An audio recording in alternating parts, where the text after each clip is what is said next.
길에서 담배를 피우는 사람에게 과태료를 부과한 지 4년이 넘었습니다. 하지만 길거리 흡연으로 간접 흡연자들의 고통은 여전한데요. 흡연자들은 갈 곳이 없다고 불만이고 비흡연자들은 간접 흡연의 고충을 호소하고 있습니다. 이런 상황에서 단속을 강화하는 것만이 답일까요? 박상률 기자가 현장인에서 짚어봤습니다.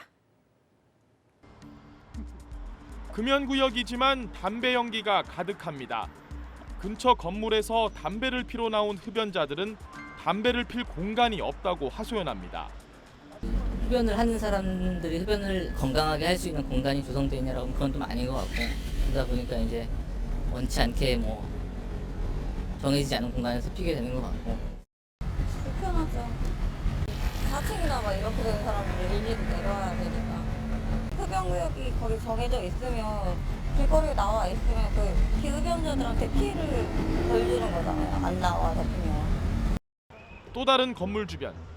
마치 흡연구역처럼 보이지만 분명 금연구역이라고 적혀 있습니다. 흡연자들이 지나간 자리는 담배꽁초와 침으로 얼룩집니다. 대학교도 사정은 비슷합니다.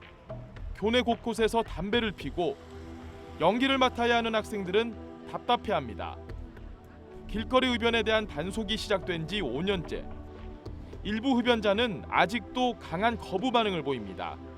우선 욕은 기본이고, 그리고 몰랐다, 떼쓰는 분들, 또 나이가 많다 이런 식의 말씀을 많이 하시는데, 미성년자가 길에서 담배를 피다 적발되는 경우도 가끔 있습니다.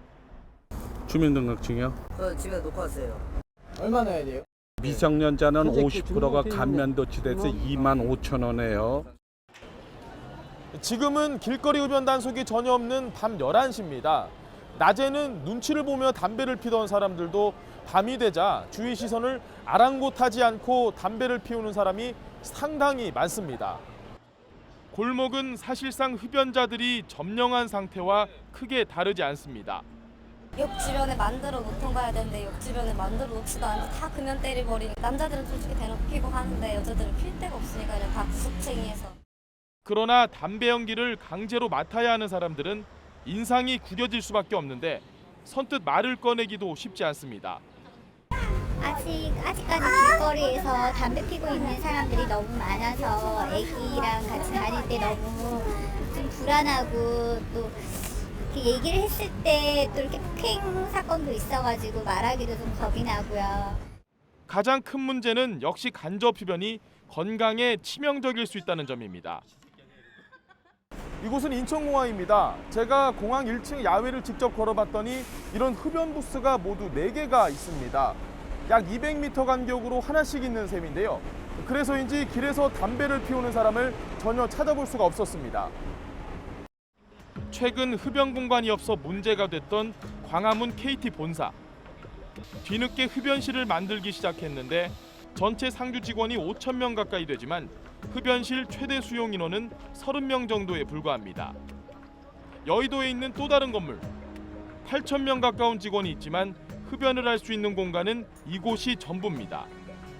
서울시는 지난달부터 지하철역 주변을 금연구역으로 지정하고 흡연자의 과태료를 부과하는 등 단속을 강화하고 있는데 단속만이 능사가 아니라는 주장도 있습니다. 흡연자들도 우리와 같은 국민이고 자기 선택권과 결정권을 갖기 때문에 이들을 거리로 내몰고 사회적으로 낙인 찍기보다는 적절한 흡연 공간을 제공해서 합리적으로 문제를 해결해야 합니다. 금연구역은 계속 늘어나고 있지만 서울 시내 흡연구역으로 지정된 곳은 30여 곳에 불과합니다. 마땅한 흡연 공간이 없어 길거리로 나가는 흡연자도, 담배 연기를 억지로 맡아야 하는 비흡연자도 불만이 쌓일 수밖에 없는 상황. 간접 흡연자를 보호하고 시민의 건강을 지키기 위해서라도 흡연 단속이 더 강하게 이루어져야 한다는 주장도 있지만 단속과 함께 적절한 대안을 고민해봐야 한다는 지적도 제기되고 있습니다. 지금까지 현장인이었습니다.